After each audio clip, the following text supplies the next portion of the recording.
Parfait. On a retrouvé notre personne, donc on va pouvoir vous présenter cette agricultrice bien de chez nous.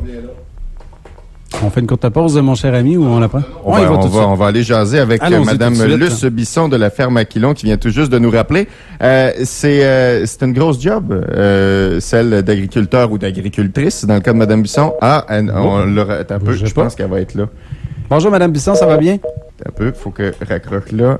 Bonjour, Mme Bisson. Est-ce que la ligne est bonne? La ligne est coupée, oui, tout est bon. On est là. Dites-nous où est votre ferme et dans quel domaine? Bonjour.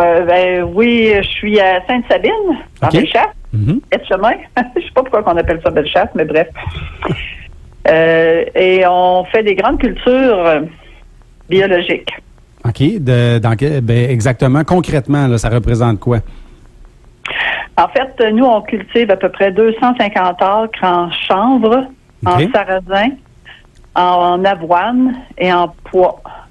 OK. Je pensais pas qu'on avait ça ici dans le coin. Ça doit représenter des défis particuliers quand même.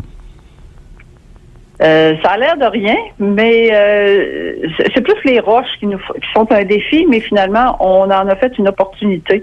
Le chanvre étant la culture la plus intéressante qu'on peut pas faire dans notre région, qui est plus fraîche, on va dire.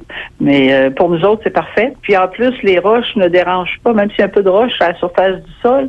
On récolte ça tellement haut que ça n'a pas d'impact sur la machinerie. Il est destiné à quoi, le chanvre qui pousse chez vous? Parce que si on se perd, c'est facile de se perdre dans un trou noir sur Internet, avoir toutes les utilisations potentielles du chanvre pour les vêtements, pour l'isolation, pour quoi que ce soit. Le chanvre qui pousse chez vous est destiné à quelle utilisation principalement?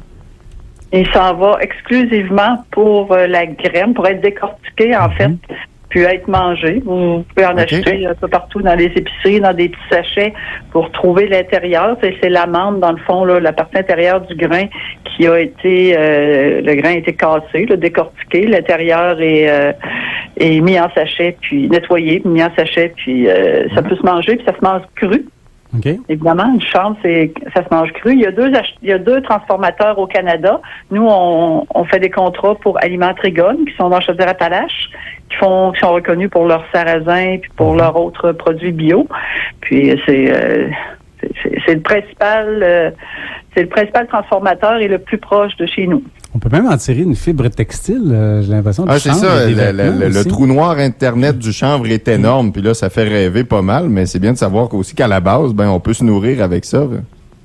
C'est un des aliments, pour les gens qui sont véganes, là, c'est un des aliments les plus riches. C'est riche en énergie, c'est riche en protéines, c'est riche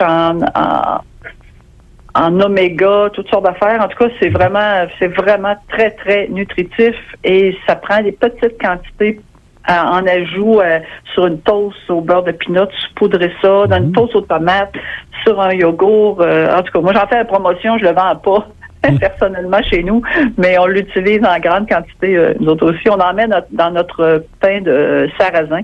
On fait un ajout de chanvre et c'est délicieux. Dites-nous, à quoi ressemble votre quotidien ces temps-ci?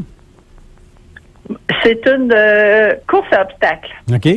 Entre les jours de pluie, les rayons de soleil et les possibilités d'aller au champ ou pas partout.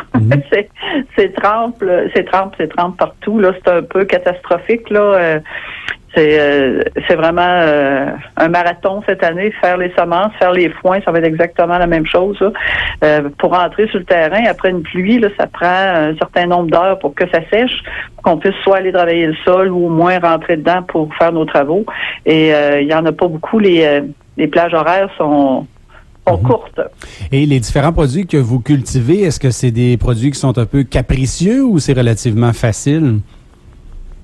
En fait, il n'y a pas beaucoup de plantes qui aiment avoir les pieds dans l'eau. On cultive sur du terrain qui se draine habituellement, mais évidemment, on a toutes des petites baisseurs. Fait que On sème dans les belles parties. Même hier, on a semé hier à course, là, entre 2 averses, puis on fait le tour des trous qui sont plus humides, puis on verra un peu plus tard si on fera pas des engrais verts ou on compensera avec d'autres choses, de pas productif au niveau de rendement, mais productif pour le sol quand même. On va on devrait s'assurer de couvrir le sol quand même, là.